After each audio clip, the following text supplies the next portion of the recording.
Hello and welcome to episode number 10 in the plant-based weight loss video blog. My topic for today will be junk food and how the quality of junk food as well as normal standard American diet prepared foods has just gone straight into the gutter in the past several years. But before I get into that, just an update on my wife, Jeanette, and her job search. She went to an interview, quote unquote, at the big box store, and pretty much was in and out in a matter of a couple minutes, and was told, well, if you don't hear from us, and this was Friday, and we're talking about Easter weekend, or maybe it was Thursday. Anyway, it was when I recorded my last video. Today's Monday, so it would have been Thursday. And there was a holiday weekend to take into consideration and everything, so we didn't expect any sort of immediate answer, but Jeanette told me that they were like, well, if you don't hear back from us, give us a call. And she didn't tell me, and I don't blame her. She didn't want to, cast a negative pall upon the whole thing. But basically her interview was like 2 quick questions or so, and then they waved her on. Sounds like the guy performing these quote-unquote interviews was about as interested in getting to know anything about my wife as he would have been if given the proposal to go mate with a powered-on belt sander. Yeah, so it lasted all of about 1.5 minutes, and that was it. And of course she called them back and they said, sorry, we filled the position. And apparently, the random odds of getting this anyway would have probably been 40 or 50 to 1. But needless to say, this is one of those companies where you don't go to each individual store and put in an application. Like most companies now, they do these online applications, and I don't know if you're rejected for one job if they wipe you out of the system and you have to reapply, or if you even can reapply until 60 or 90 days have passed. They've got all these rules, and so now all we can do is sit and hope for another call. And so that's that, and right now she's out, still waiting for a little assistance from my brother-in-law to come in. So no bus pass, just excuse me, doing the local area. And I keep telling her, go into the same places over and over again. I don't care if it's a paper application or an online application. What you want to do is get the manager's first name and go in at least one time a week and say, hey, remember me? I applied for a job. Look me up in your database. Give me an interview. I'd really like to work. And hopefully, showing some enthusiasm will get her something. And we're just talking about fast food, Every time she goes into a place, it's, well, we're not hiring, but here's an application, or go to www.whatever.com and apply online. And, of course, she's just in the same boat as the millions of other people, many of which have PhDs or masters or even just bachelor's degrees, 4 years degrees, but they can't find work at all. And many of them just give up, and it's getting very difficult for Jeanette to keep doing this, to have any kind of hope or any kind of positive spirits about it. having to go out there and, getting turned down, no one's hiring. And I'm afraid, to be perfectly honest, and as I go on saying this, I realize that she'll be watching these videos. She helps me every day to police this channel, and if I should get any troll comments or something, she'll help me wipe them out. So she's here and she'll be watching this. It's just easier to talk about it without her here, if you know what I mean. It's not like I'm angry or anything about all of this, because she is trying, but what happens when you're so beat down that you just don't want to try anymore to look for work? And that's kind of, I think, where she's slowly going. It's too depressing.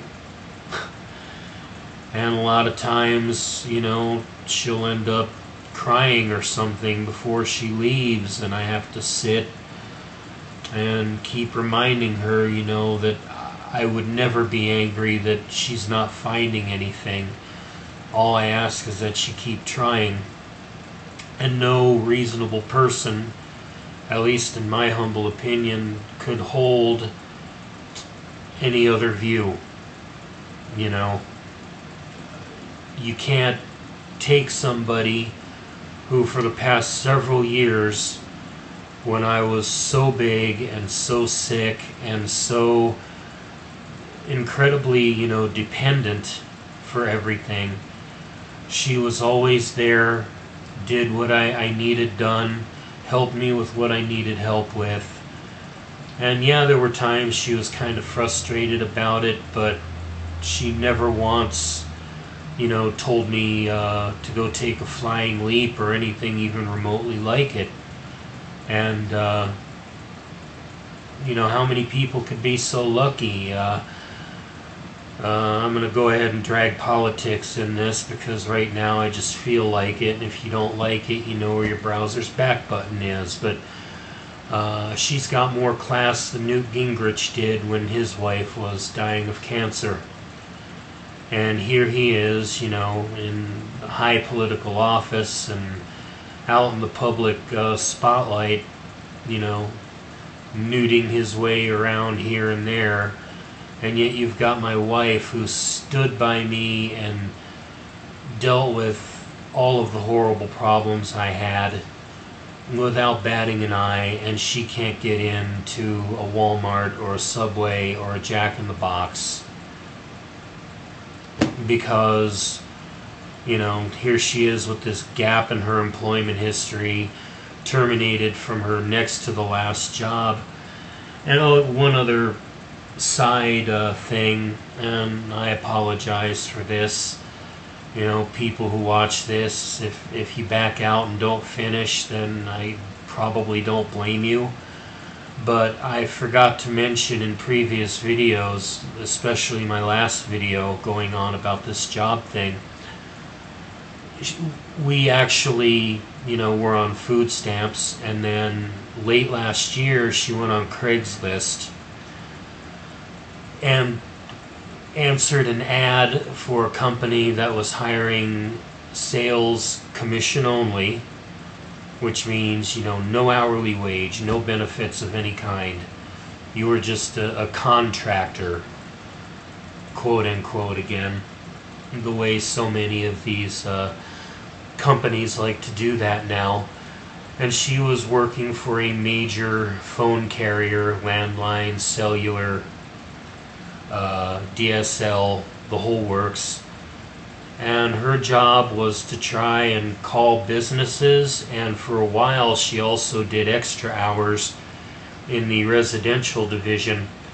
And the whole thing was to call them up and go, "Hi, we'd like to get you back with our company. Can we make a deal? Can we lower your rate on long distance? Blah, blah." And when she took the job, it was sometime in November of last year. And the first couple of weeks were pretty good. I mean, it was 30 hours a week, 6 hours Monday through Friday, and if she wanted to go and do 3 more hours with the residential, then she could do that. And for a while she did, until, everything was proving fruitless and she just gave up. But the first couple weeks were good, and then December came, and then all of your company managers and higher ups that she would want to talk to, because you don't get that done through a secretary. You pretty much have to make your way up the chain of command and talk to an executive or the owner of the business. They were all out for the holidays, especially after, from Thanksgiving all the way through New Year's. And from a couple, I think there was one week she made over 200, which is almost minimum wage, roughly minimum wage, down to working 30 hours or more a week and maybe getting $60, $70, $40, $25, nothing. And, we were expecting her to get at least 100 or 2 a week, and all of a sudden that wasn't coming through. And rather than trying to go to the food stamp office every month to show paperwork of exactly how much she made so they could keep recalculating whether we were even eligible for anything, it didn't seem like it was worth the trouble if she was going to be making enough to more than replace that, plus the bus pass that she had to buy, with a few hundred on top of it. So we just let the food stamps lapse, didn't worry about it, only to find suddenly she wasn't making enough in December and January to even cover the one something, like about 165 or so we get in food stamps, plus 65 for a bus pass. So what are you going to do then if you're making less, trying to bust your ass, 30 hours or more a week, and nothing's happening, and nobody else was making anything? It's not like she suddenly had lost an edge that she had early on. It was the whole facility, including a couple people she knew that had to move on because they weren't going to be able to pay their rent.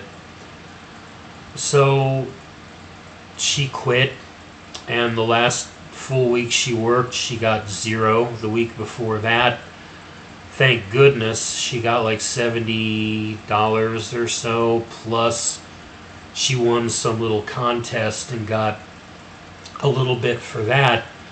But the total for the week prior to the final one was less than 150. Then a complete goose egg, a waste of 5 days and 30 hours there, plus the time on the buses. So she just called and quit, and thank goodness, food stamps took us back.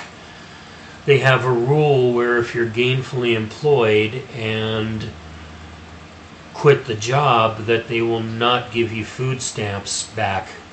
But once she could prove that she wasn't even making enough to replace that, they verified with the employer that she made horrible money, and they were like, yeah, we can reinstate you. You're an exception rather than the rule. So at least on top of my check, which is less than $1,200, I mean, they don't give you much. Plus that, we're floating along, just, skirting disaster. And the 200 from my brother-in-law should be here soon, and that's all we can hope for. Give me 1 minute for a drink, please.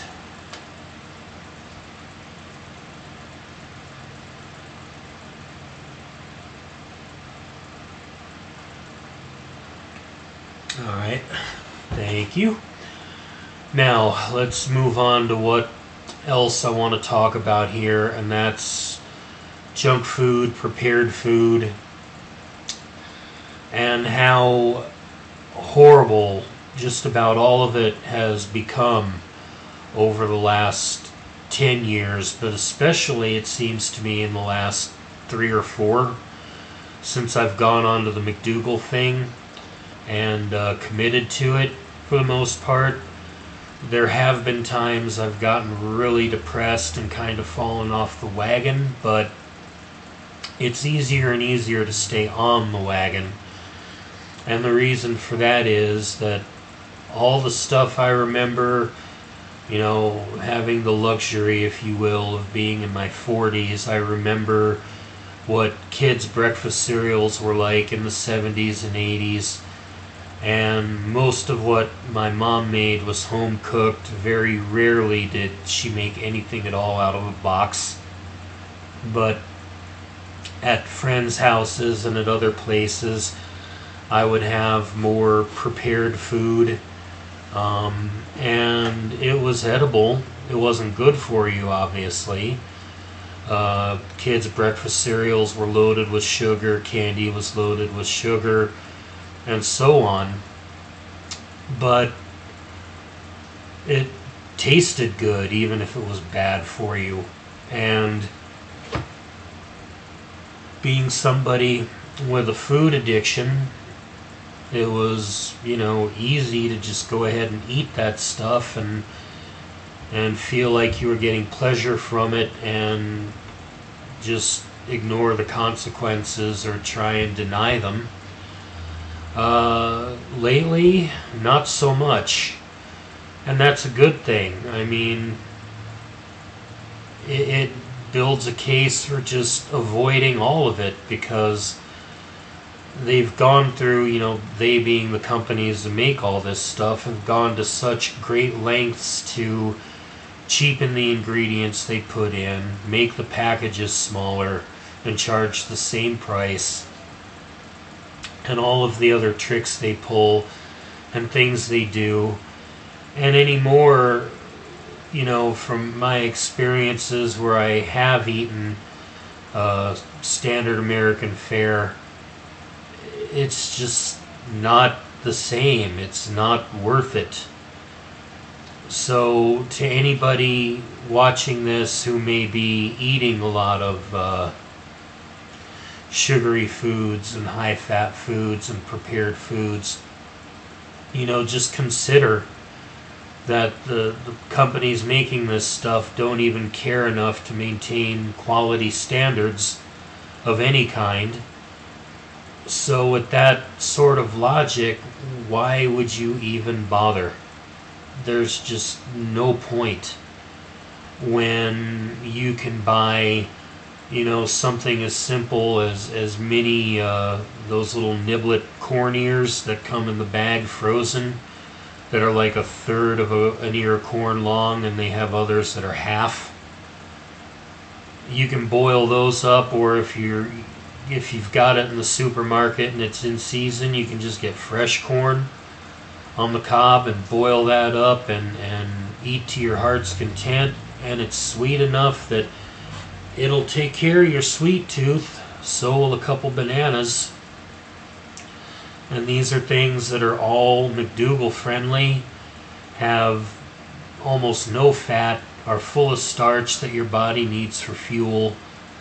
And they do a lovely job of replacing the candy and the cereals and the boxed casseroles and cake mixes that frankly now anymore are over seasoned with salt and pepper and obviously I'm not talking about cakes and candy, but the prepared food, the entrees, all salt and pepper mostly, just to mask the horrible cheapness of it. And then the candy, which is now all corn syrup. And the last time I had a store type cake was over a year ago now, at least. I think I had a cake for my birthday a year ago. And it was just a store-bought one, and it wasn't a big one, but I didn't get through it all or even try because the frosting tasted like something out of a mad scientist's lab. your palate, when you're eating good, proper food, becomes sensitive to the natural taste of things, and suddenly this over-sweetened, over-processed, preservative-laden garbage that's out there tastes even worse than you could imagine. So where's the incentive? You know, I guess what I'm saying here is, if you are a stress eater, or just naturally an overeater or a volume eater for whatever reason, it's still worth your time to try and be healthy about it. And not give your money to these people who, you know, don't care how many ingredients they're putting in that they don't even have to list on the label. You know, they don't care about what the cumulative health effects of all these colorings and additives are. They really don't. They're just there to make money. So why give your money to people who don't care about your health just for the privilege of eating crap that is not a quarter as good as it was 2-3 decades ago? So, you know, with that, it's just something to think about. It's what has made it very easy for me to stick with the plan, eat the right foods. And I think that thinking that way is a very good mechanism for anybody else out there that's struggling. And as always, I'd love your comments if you made it this far. If you have anything to say that's not rude or trollish, by all means post it. Constructive criticism I've got no problem with, but if you're going to be a jerk, you'll get blocked. You know, I just don't have the time. I'm doing this to help myself and maybe to help others, and you know, that's the way it's going to be. So with that, hey, I'm not even going to be 23 minutes this time. What do you know? I've only talked your ears off for 22 and change. As always, thanks for watching, and thank you for me crossing the 700 view milestone. Hopefully before long I'll be up to 1,000, and my subscriber base is slowly growing. Thanks to all of you who watch these. It really does mean a lot, and I'll be back with more before long. Thank you.